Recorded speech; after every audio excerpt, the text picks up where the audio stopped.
Hello students, this is the first chapter of our literature book Birbal's Wit is a Hit. Okay, here in this story we will enjoy the wisdom of Birbal and some historical aspects of Akbar also. So let's start with the chapter. Akbar, the third Mughal emperor to rule almost all over India in the 16th century. Obviously, we know that ki Akbar was the third Mughal emperor, very famous, well known, okay, and known for its secular policies, okay, was known for his contribution in the area of art, architecture, and music. Yes, if we see the history of Mughal empire, so you will find that ki Akbar was one of the greatest king who patronage different arts and architecture, musics, etc. and etc. He was very art oriented person, right? So he had patronage many. Navratna are the example of that only, in which nine jewels were always present in his court. Okay, it is said that during his region the Hindu and Muslim lived unitedly in harmony. Yes, he made both the Hindu and Muslim united for a long time. Akbar the Great, not a literate person himself, but knowing of the significance of education in one's life, provided patronage to fine arts and literature. The nine jewels or Navratna in his court comprised of poet, musicians, advisors, and learned men. Learned man means educated person.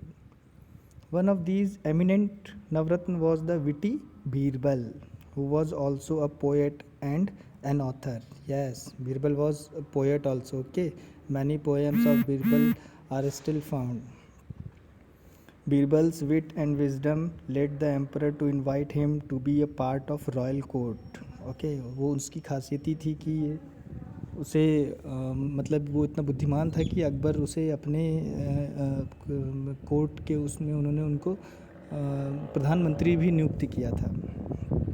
The emperor also bestowed upon him the title like Raja and Birbal. Bir means brain and Bal means strength.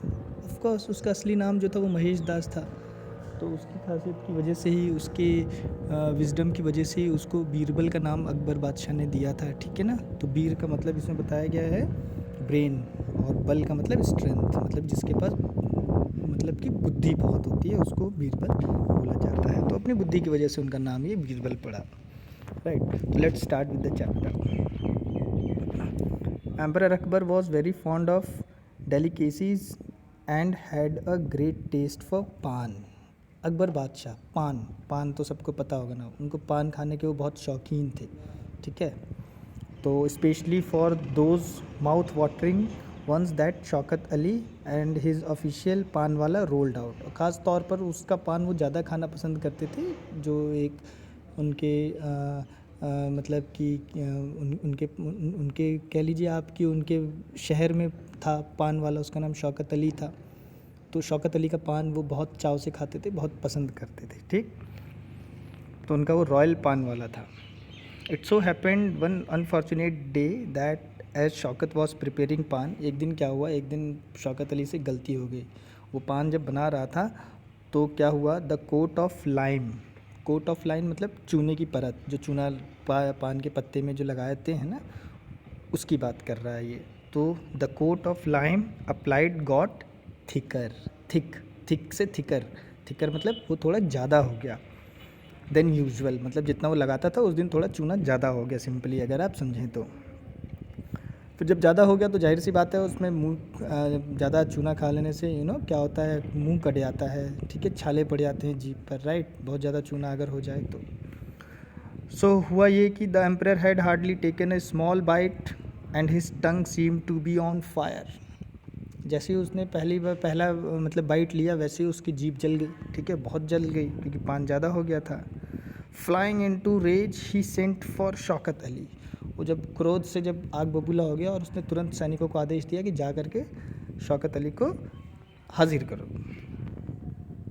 The moment the emperor set his eyes on Shaukat Ali he fumed. और जैसे ही उसने शौकत अली को देखा और अकबर ने, वो एकदम उसकी आंखों से अंगारे निकलने लगे, ऐसा समझ लीजिए। वो अगेन फिर से आग बबूला हो गया।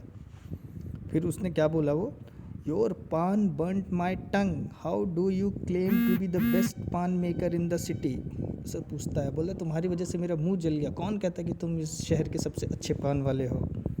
You deserve the severest of punishment you careless wretch. बोलता है कि तुम्हें तो कड़ी से कड़ी सज़ा मिलनी चाहिए। तुम्हें जो खिताब मिला है, तुम उस खिताब के लायक नहीं हो, बल्कि तुमको पनिशमेंट मिलनी चाहिए, तुम इसी के लायक हो। जो यहाँ पर एक वर्ड आया है रिच, WRETCH, देखिए लास्ट वर्ड है रिच।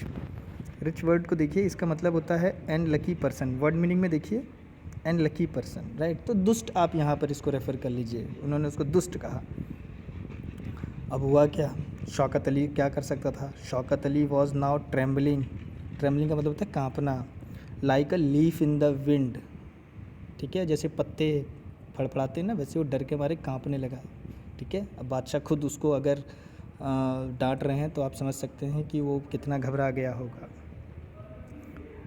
गो, उसे बोलते हैं, बादशाह बोलते हैं, go fetch me a bag full of best lime, thundered the emperor.